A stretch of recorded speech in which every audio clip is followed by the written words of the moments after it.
Leading local tonight in our top story. A family in Sheridan County is left picking up the pieces after what's said to be a 1 in 200 chance of occurring. A lightning strike hit their home and set it on fire. KX News' Tyler Flipson went to the scene to check it out for himself and look into just how bad the home was hit.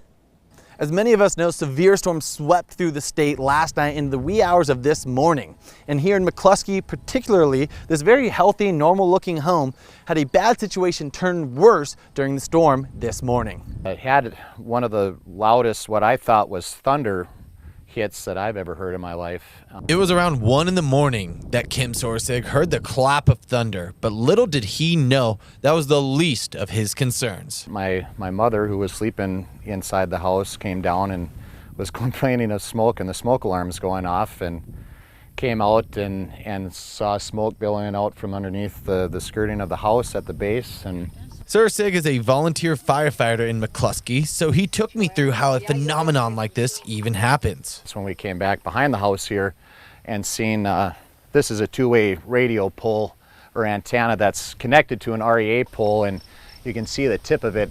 It kind of blew the end of it up and must have arced into where you can see the burn scar on the house there, and everything started smoldering from there. Sorsig's mother, Marilyn, lives on the shared property with her son, but in a separate home. She was sleeping just one room over from where this powerful bolt of energy struck, where she wasn't woken up by the strike, but rather the smoke. 5 minutes later, 10 minutes later, like I said, I was down in the house. She come through the door and was, complaining of, smoke in her lungs, and the fire alarm or the smoke detectors were going off, and basically walked down to the house in her bare feet and her pajamas. Thankfully, excluding some irritated lungs from the smoke, Marilyn was able to escape unscathed. But her home, unfortunately, is a different story. Cut holes in the floors to get to the fires that were in the insulation underneath the trailer house that they couldn't get to through the skirting. The damage that you see by the refrigerator and the stove, that was from fire, and you can see how it burnt up.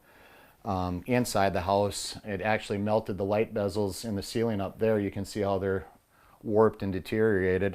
And when the lightning struck, it traveled down the radio tower, through the wall, beneath the floor, and into this kitchen cabinet right here, where it began to smolder. And as you can see, the chaos amongst me, it spread rapidly.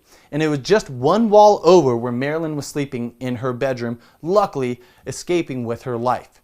In McClusky, I'm Tyler Flipson, KX News.